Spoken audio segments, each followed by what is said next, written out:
নমস্কার বন্ধুরা, মিটমিরা চ্যানেলে আপনাদের সকলকে জানাই স্বাগতম। আশা করি আপনারা সকলে ভালো আছেন। তো আসুন, আজকে আপনাদের জন্য নিয়ে এসেছি নতুন একটি রেসিপি।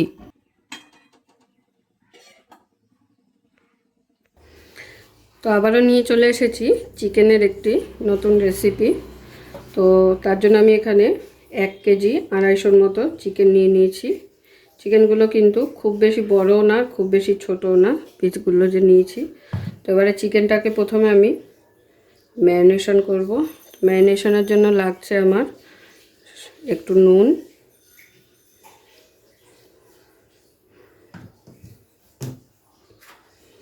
আর সামান্য একটু হলুদ। হলুদ কিন্তু খুব বেশি দেওয়া যাবে না। এটা আজকে আমি ধনিয়া চিকেন বানাবো, মানে ধনেপাতা চিকেন। তো সেই কারণে সামান্য নুন দিয়ে মাংসটাকে, এই হলুদ দিয়ে মাংসটাকে নুন আর হলুদ দিয়ে ম্যারিনেশন করে রাখবো। এরপরে কিন্তু আর কোনো রকম হলুদ ব্যবহার করব না। তো ম্যারিনেশন করা হয়ে গেছে। এবার এটাকে আমি 5 মিনিটের জন্য রেস্টে রাখবো। আর এই চিকেনটা বানাতে আমার যা যা উপকরণ লাগবে সেগুলো হলো ধনেপাতা আর কাঁচা লঙ্কা, পেঁয়াজ চপ করে কেটে নিয়েছি, আর লাগছে গোটা ধনেটাকে আমি 10 মিনিট আগে জলে ভিজিয়ে রেখেছি। আর লাগবে আমাদের এখানে কাজু বাদামটাকেও আমি জলে ভিজিয়ে রেখেছিলাম। আর লাগবে আদা রসুন বাটা। এবারে আমি ধনেটাকে প্রথমে পেস্ট করে নেব, আর কাজু বাদামটাকেও পেস্ট করে নেব।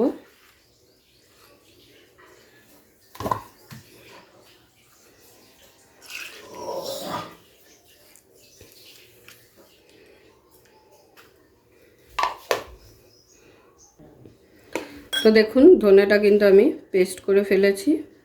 এবারে ধনেটাকে আগেই আমি একটা ছাঁকনির সাহায্যে এরকম ছেঁকে নেব।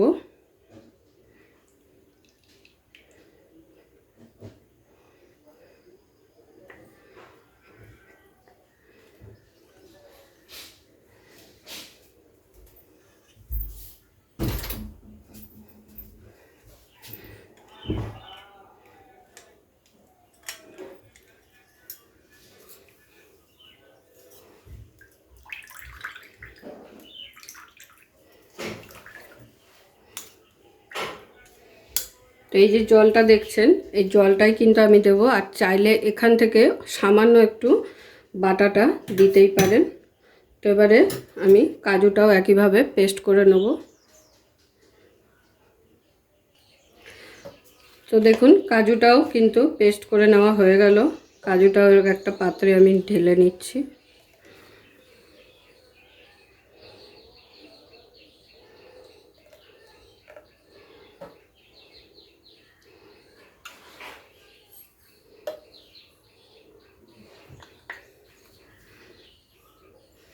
এবারে ধনে পাতাটাও পেস্ট করে নেব একেবারে।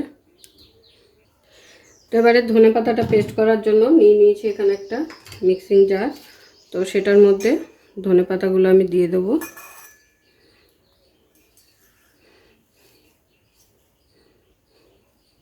আর ধনে পাতার রঙটা যাতে সবুজই থাকে, তো সেজন্য একটা নতুন পদ্ধতি আপনাদের দেখিয়ে দিচ্ছি। নতুন পদ্ধতি হলো, এরকম কটা বরফের দানা যদি ধনে পাতার মধ্যে দিয়ে দেন, তাহলে কিন্তু ধনে পাতার কালারটা সবুজ হবে, আর কালো হয়ে যাবে না। আর দিয়ে দেবো অর্ধেক পাতিলেবু। পাতিলেবুর রসটা ভালো করে চিপে এর মধ্যে দিয়ে দিচ্ছি। তো এটা কিন্তু একটা নতুন পদ্ধতি, আপনাদেরকে দেখিয়ে দিলাম। ধনেপাতা অনেক সময় এই মিক্সিং গরম হয়ে যায় ঘোরানোতে, তখন কিন্তু ধনেপাতার কালারটা একটু কালচে হয়ে আসে। তো এরকম যদি একটু সামান্য বরফ দিয়ে দেন সঙ্গে, তাহলে কিন্তু ধনেপাতার কালারটা সবুজই থাকবে। তো এবার আমি ধনেপাতাটাও পেস্ট করে নেব। তো দেখুন, ধনেপাতাটা পেস্ট করে নেওয়া হয়ে গেছে। তো যেহেতু বরফ দিয়েছিলাম, তো সেই কারণে মিক্সিং বাটিটা কিন্তু গরম হয়নি, যার কারণে ধনেপাতার কালারটা কত সুন্দর সবুজ রয়েছে। ঢেলে আপনাদের দেখিয়ে দিচ্ছি। দেখুন খুব সুন্দর কিন্তু কালারটা সবুজই রয়েছে। তো চলুন এবারে রান্নাটা শুরু করা যাক। তো ফাইনালি আজকে রান্নাটা তাহলে আমি শুরু করছি।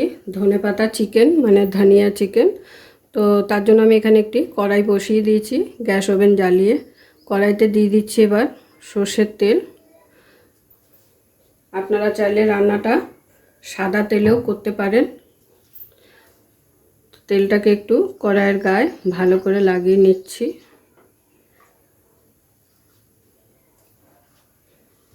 তো প্রথমেই কড়াই গরম হয়ে গেছে। আমি এখানে ডুমো ডুমো করে বড় বড় করে কটা আলু কেটে নিয়েছি। আলুটা কিন্তু অপশনাল, আপনারা চাইলে নাও দিতে পারেন। যেহেতু আমি ভাত দিয়ে খাওয়ার জন্য বানাচ্ছি, তো সেই কারণে আমি একটু আলু ব্যবহার করছি। আর যদি রুটি পরোটার সঙ্গে খান তাহলে সেক্ষেত্রে আলুটা না দিলেও চলবে। তো প্রথমে আমি আলুগুলোকে ভেজে নেব। তো আলুটা যখন এরকম হাফ ভাজা হয়ে যাবে তখন আলুটার মধ্যে একদম সামান্য পরিমাণ দিয়ে দেবো একটু হলুদ গুঁড়ো, যাতে আলুগুলোর কালারটা সুন্দর আসে।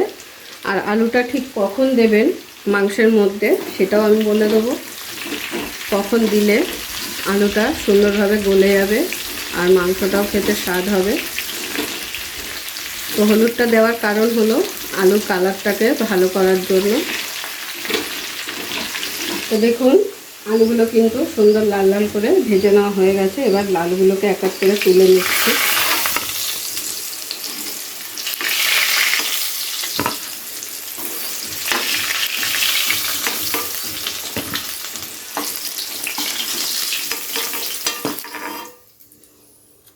তো সমস্ত আলু ভেজে নেওয়া হয়ে গেল।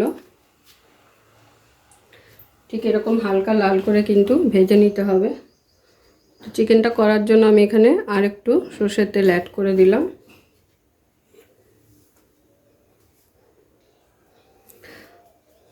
তো এবারে দিয়ে দেবো ফোড়নের জন্য 4টে এলাচ, 4টে লবঙ্গ। ফোড়নটাকে একটু ভেজে নেব।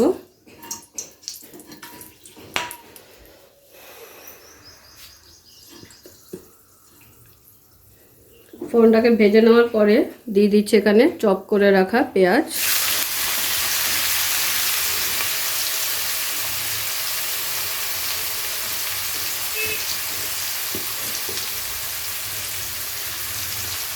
এবারে পেঁয়াজটাকে হালকা বাদামি করে ভেজে নেব। প্রথমে পেঁয়াজটা কিন্তু খুব বেশি ভাজা যাবে না, হালকা করে ভাজতে হবে।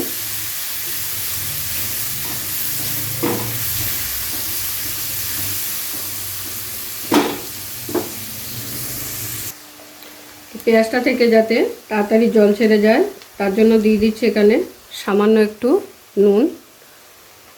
তো দেখতেই পেলেন আলু ভাজায় নুন দেওয়া হয়েছে, মাংস ম্যারিনেশনেও নুন দেওয়া হয়েছে, আর পেঁয়াজ ভাজাতেও আমি সামান্য নুন দিয়ে দিলাম। কিন্তু গ্রেভিটা বানানোর সময় যখন নুনটা দেবেন তখন কিন্তু একটু বুঝে শুনে দিতে হবে। তো পেঁয়াজটা কিন্তু খুব বেশি ভাজার এখানে প্রয়োজন নেই, হালকা ব্রাউন কালার হলেই হয়ে যাবে।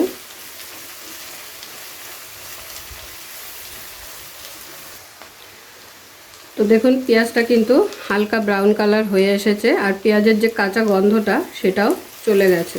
তো এবার আমি এখানে দিয়ে দেবো ম্যারিনেশন করে রাখা চিকেনটা।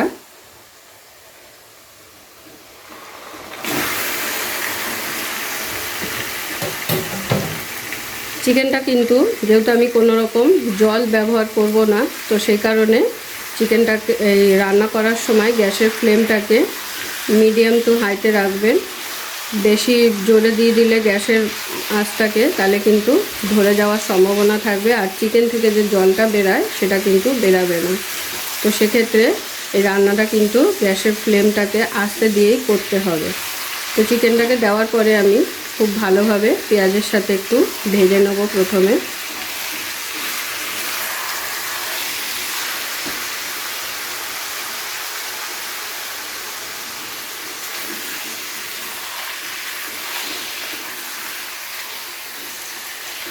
তো দেখুন পেঁয়াজের সাথে 2 থেকে 3 মিনিট ভেজে নেওয়াতে মাংস থেকে কিন্তু অলরেডি জল ছাড়তে শুরু করে দিয়েছে। এবারে আমি মাংসটা কিন্তু ভাজা হয়ে গেছে, তো এতক্ষণে মাংসর কাঁচা গন্ধটাও চলে গেছে। এবার আমি এখানে অ্যাড করে দেবো পেঁয়াজ রসুন বাটা।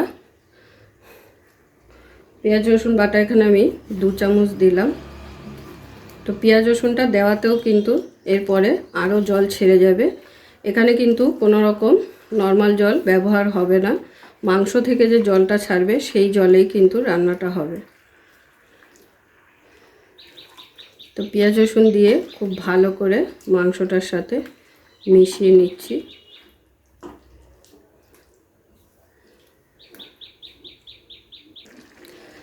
আদা রসুনটা দেওয়ার পরে কিন্তু জল ছাড়ছে, ঠিক এই স্টেজে দিয়ে দেবো আমি এখন যে ধনেটা, গোটা ধনেটা পেস্ট করে ছেঁকে নিয়েছিলাম সেইটা। আর আগেই বলেছিলাম যেটা পেস্ট করে বেরিয়েছিল সেটা কিন্তু ফেলে দেওয়া যাবে না, সেখান থেকে 1 চামচের মতো সেই বাটাটাও দিয়ে দিলাম। দিয়ে এবারে খুব ভালো করে নেড়ে দেবো সব কিছু।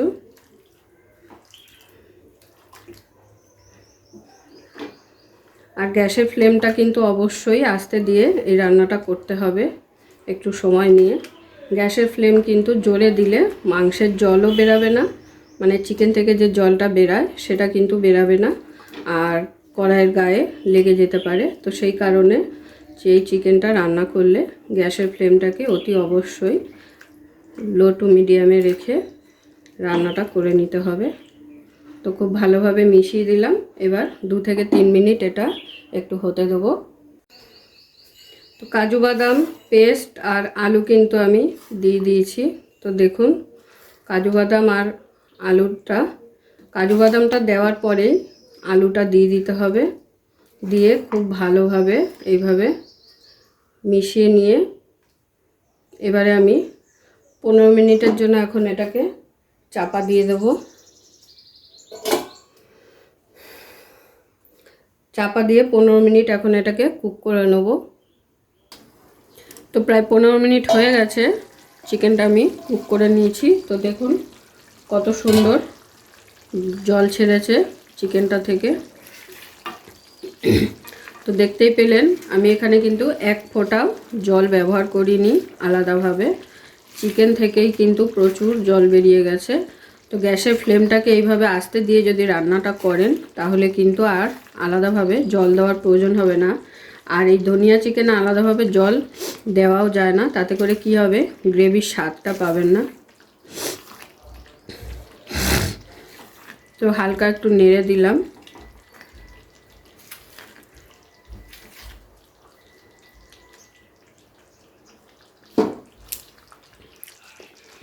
তো চিকেনটা আর আলুটা কতটা সেদ্ধ হয়েছে সেটা একটু চেক করে নেব। একটা আলু এরকম খুন্তি দিয়ে চেপে দেখে নিলাম। তো দেখুন আলুটা খুব সহজেই আলাদা হয়ে গেল। এবার একটা চিকেন দেখে নেব।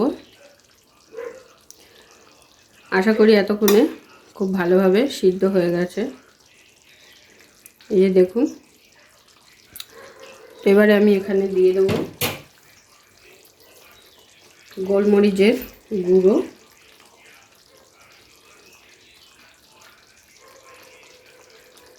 গোলমরিচের গুঁড়ো 1.5 চামচের মতো দিয়ে দিলাম। এবারে খুব ভালোভাবে চিকেনটার সাথে মিশিয়ে নেব।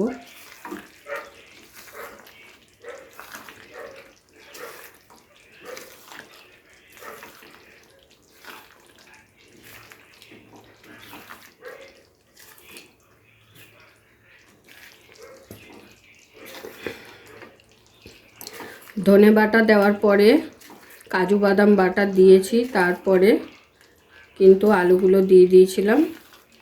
তো সেখানে আমার একটু ভুল হয়ে গেছিলো, দেখাতে পারিনি, তো ওই জন্য মুখে বলে দিলাম। তো এবারে আমি এখানে আবারও একটু ঢাকা দিয়ে দিচ্ছি। তো আবারও 5 মিনিট ফুটিয়ে নেওয়ার পরে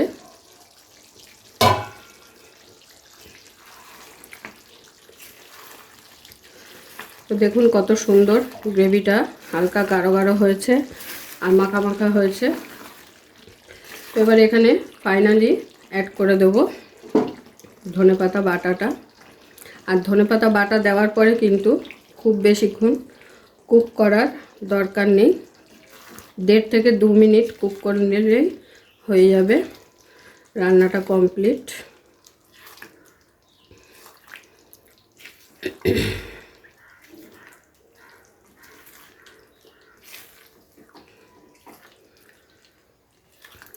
এবারে কিন্তু আর ঢাকা দেবো না, 1.5 থেকে 2 মিনিট কুক করে কিন্তু চিকেনটা নামিয়ে দেবো।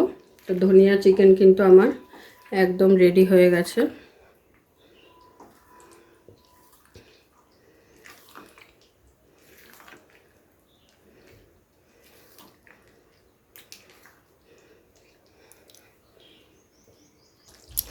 তো ধনেপাতা পেস্টটা দেওয়ার পরে 1 থেকে 1.5 মিনিট আমি ফুটিয়ে নিলাম।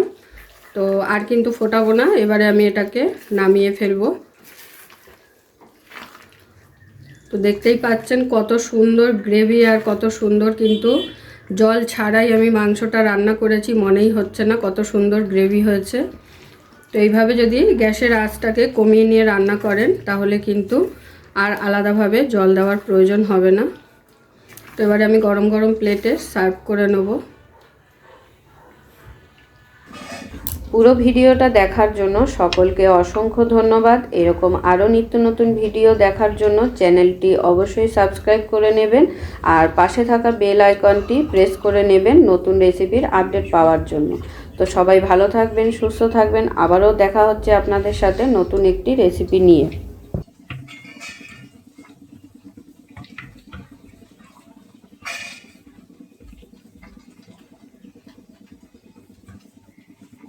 ঝোল দাও।